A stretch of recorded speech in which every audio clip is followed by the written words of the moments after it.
Car రెంట్‌కి తీసుకుని సరదాగా బయటకు వెళ్ళాలనుకుంటున్నారా? అయితే వెంటనే ఈ నెంబర్‌కి కాల్ చేయండి. నమస్తే, వెల్కమ్ టు సుమన్ టీవీ. ప్రస్తుతం మనతో పాటు ఉన్నారు ఫ్యామిలీ కౌన్సిలర్ రజనీ రమ్మ గారు. నమస్తే మ్యామ్. నమస్తే నవీన. మ్యామ్, పెళ్ళి మనం చాలా వీడియోస్ చేసాం, పెళ్ళి కానీ ప్రసాదాల గురించి చేసాం, పెళ్ళి పెళ్ళి ఎలా చేసుకోవాలి అని కూడా చూసాం. మరి ఇప్పుడు ఏంటంటే పెళ్ళి స్టైల్స్ మారుతున్నాయి చాలా. అంటే కొంతమంది రిజెక్ట్ చేస్తున్నారు, కొంతమంది వెల్కమ్ కూడా చెప్తున్నారు. అంటే పెళ్ళిలో రకరకాలు, ఇంతకుముందు చూసుకుంటే ఒక ప్యాటర్న్ ఉండేది కదా, బంధువులు అందరూ వచ్చి చక్కగా అందంగా కూర్చోబెట్టి అన్నీ ఒక ఏమంటారు పద్ధతిలో వెళ్ళేది. కానీ ఇప్పుడు స్టైల్స్ మారిపోయాయి. డెస్టినేషన్ వెడ్డింగ్ అని, సోలో వెడ్డింగ్ అని, డిఫరెంట్గా ఉన్నాయి. ఒక్కసారి మనం వాటి గురించి మాట్లాడుకుందాం. స్టైలు ఓకే, సిస్టమ్ కూడా మార్చేసుకున్నారు కొంతమంది. ఎస్. కొంతమంది సోఫాలు వేసుకోవడము, స్టూల్స్ వేసుకోవడము, నిలబడి పెళ్ళిళ్ళు చేసుకోవటము. నిలబడి పెళ్ళిళ్ళు చేసుకోవటం అనేది నాకైతే నేను ఎప్పుడు తెలియదు. నాకు చూస్తున్నా ఈ మధ్య ఏమన్నంటే వాళ్ళ ఆచారం అనో ఏం నాకు తెలియదు. ఆచారాలు అలా ఉంటాయా? రాజుల కాలం నుంచి నేను చూస్తున్నాను. మరి అంటే గాంధర్వ వివాహము అలాంటి వివాహాల్లో నిలబడి దండలు మార్చుకోవడం అలాంటి పెళ్ళిళ్ళల్లో చూశాను. మిగతా ఇప్పుడు మీరు స్టైల్ మార్చుకుంటున్నారు అన్న దాంట్లో అయితే ఇప్పుడు ఏ ఆచారంలోనూ నాకు ఇది కనపడలేదు. సరే, ఇంకా స్టైల్ మార్చుకుని పెళ్లి చేసుకున్నా, పాత పద్ధతిలో పెళ్లి చేసుకున్నా, పెళ్ళి అనుకుందాం కాసేపు, నేనేమి దాన్ని సమర్థించట్లేదు. పెళ్ళి అని అనుకుంటే కనుక మరి కాపురాలు సరిగ్గా నిలబెట్టుకుంటున్నారా? అలాగే విడాకులు కూడా అవుతున్నాయి. ఇప్పుడు నువ్వు లండన్లో చేసుకో, లేకపోతే స్విస్లో చేసుకో, లేకపోతే స్కైలో చేసుకో, విమానంలో ఎక్కడైనా చేసుకో, మరి నిలబెట్టుకుంటున్నారా? అంటే అవి ఎందుకు చేసుకుంటున్నారంటే బాగా డబ్బు ఉంది. ఇంత డబ్బు ఉన్నప్పుడు డిఫరెంట్గా చేసుకోవచ్చు. అంటే మనం కోరుకున్న విధంగా చేసుకోవాలంటే డబ్బు కావాలి కదా. పాతకాలంలో ఆకాశంత పందిరి భూదేవంత అరుగు అని అంటే దాని అర్థం ఏంటి? ఆకాశమే పందిరిగా, భూదేవే అరుగుగా. ఒక తాటాక పందిరి వేసి పీటలు పెట్టి, పీటల మీద కూర్చోబెట్టి బ్రాహ్మణులు వచ్చి మంత్రాలు, వేద మంత్రాలు చక్కగా చదివి పెళ్ళిళ్ళు చేసేవారు. అది ఒకటే ఒక శాస్త్రోక్తమైన పెళ్ళి, మనందరికీ తెలిసిందే. అంటే మా హిందూ మత పరంగా నేను చెప్తున్నా. మరి ఇప్పుడు ఇదే హిందూ మత పరంగా పెళ్ళిళ్ళు డిఫరెంట్గా రకరకాలుగా చేసుకుంటున్నారు. అంటే కారణం అదే డబ్బు బాగా ఉంది కాబట్టి. ఇప్పుడు చూడండి, డబ్బు ఖర్చు అవ్వట్లేదండి. సడన్గా నోట్లు కూడా తీసేశారు. ఒకప్పుడు 1000 రూపీస్ నోట్లు అవన్నీ. దానికి ముందు ఏం చేశారు చాలామంది? బస్తాలతో డబ్బులు తీసుకెళ్ళి రోడ్ల మీద పారేశారు. నువ్వు ఎంత రోడ్డు మీద పారేసినా పాపం నిజంగా ఒక్కళ్ళకన్నా ఉపయోగపడింది ఆ డబ్బు?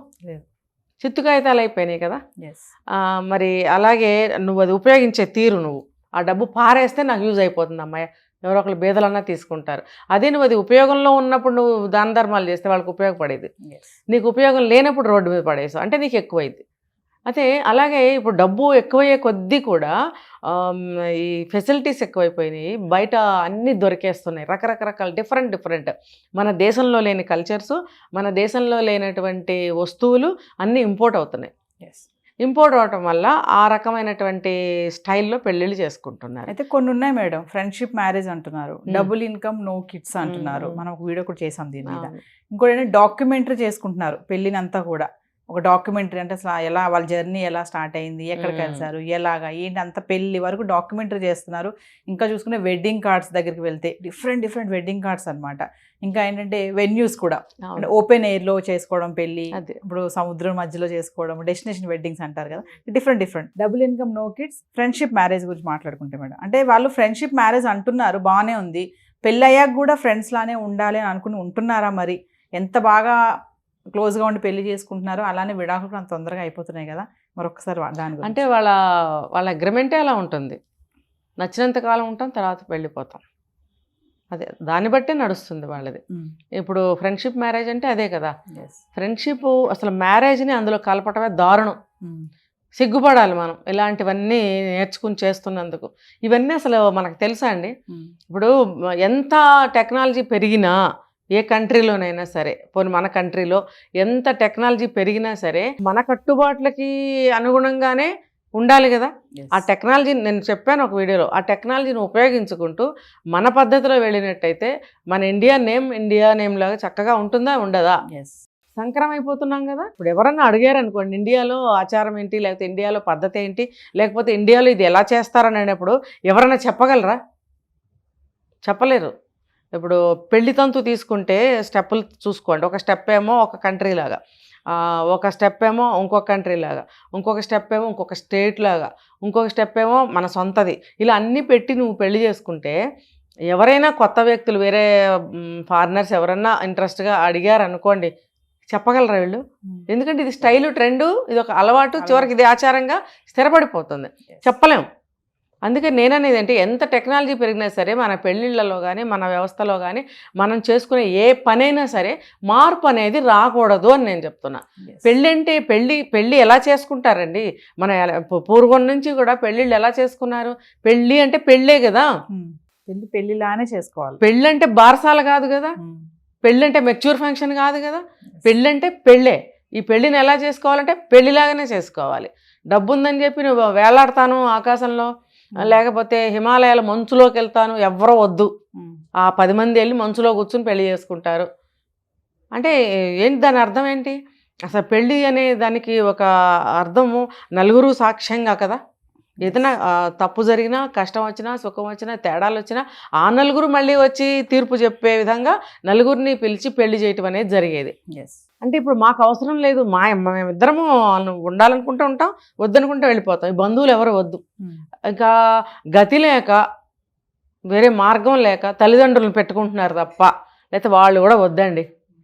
ఇప్పుడు మనం చూసాం ఒక కొత్త పెళ్ళికి ముందు హల్దీ ఎంత నీచంగా దరిద్రమైన పద్ధతిలో చేసుకున్నారు. ఇద్దరికి కలిపి మంగళ స్నానాలు చేయిస్తారండి పెళ్లి కూతురికి పెళ్లి కొడుక్కి. ఇప్పుడు ట్రెండ్ అది. నాకు చాలా పెళ్ళిళ్ళలో చూశాను, బాగా తిట్టాలనిపించింది, మైక్ లాక్కొని మాట్లాడాలనిపించింది యాజ్ ఏ పబ్లిక్ స్పీకర్. అమ్మాయి ఇంట్లో వాళ్ళ బంధువుల మధ్యలో పెళ్లి కూతురుని చేస్తారు, అబ్బాయి ఇంట్లో అబ్బాయిని పెళ్లి కొడుకుని చేస్తారు వాళ్ళ బంధువుల సమక్షంలో.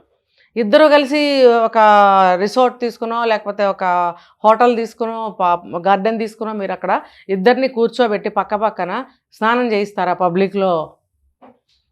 స్నానం అంటే ఏంటండి? బాత్రూంలోకి వెళ్ళి తలుపేసుకుని ఎవరు లేకుండా చేసేది స్నానం. పబ్లిక్లో స్నానం చేస్తావా నువ్వు?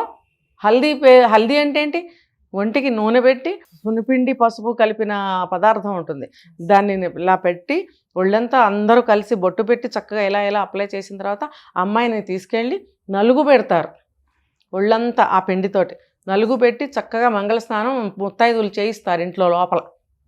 ఇంట్లో సభ్యులు కూడా అందరూ రారు అక్కడికి.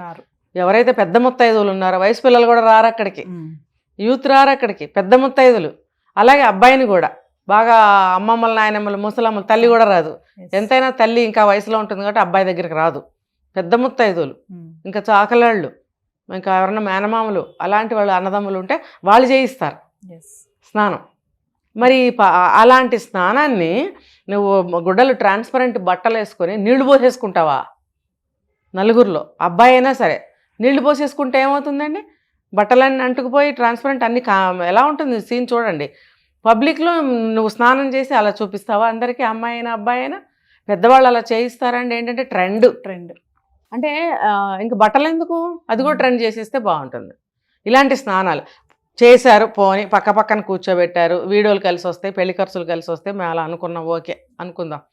ఆ స్నానం చేసేటప్పుడు ఒకళ్ళ మీద ఒకళ్ళు నీళ్ళు పోసుకోవడం, ఒకళ్ళనొకళ్ళు హగ్గులు చేసుకుని గట్టిగా వాటేసుకోవడం, ముద్దులు పెట్టుకోవడం, ఇంకేమైనా చేస్తున్నారు. అక్కడ కింద పడి దొరలడం, విడివిడిగా కూర్చోబెట్టిన వాళ్ళు ఇద్దరు ఒక సీట్లోకి వచ్చేసి ఒకళ్ళ మీద ఒకళ్ళు పడిపోయి ఎత్తేసుకుని ఇలా ముద్దులు పెట్టేసుకోవడం చూస్తున్నాం. వీడియోలన్నీ వైరల్ అవుతున్నాయి, చేస్తున్నారు. అది మంగళస్నానం. మంగళస్నానం మన హిందూ మ్యారేజెస్లో అలా చేస్తారట. అయిపోయింది పెళ్ళి. అది మొక్కులుంటే పెద్దవాళ్ళు పిచ్చోళ్ళు కదా, మొక్కుతారు ఏదైనా గుళ్ళో చేస్తాము అలా ఇలా అని, లేకపోతే మామూలు కళ్యాణ మండపం తీసుకుని. అక్కడ కూడా ఇదే అమ్మవారి గుడి ముందు పెళ్లి చేసుకుంటూ గుళ్ళో వాళ్ళు చేసిన వేషాలు వీడియోలు వైరల్ అవుతున్నాయి. ఇద్దరు కలిసి పసుపు బట్టలతో ఉన్నారు, తాళి కట్టారు, ఇంకంతే. కట్టారో లేదో కూడా మనకు తెలియదు. ఇద్దరు ఒకళ్ళ మీద ఒకళ్ళు పడిపోయి ముద్దులు పెట్టుకుని.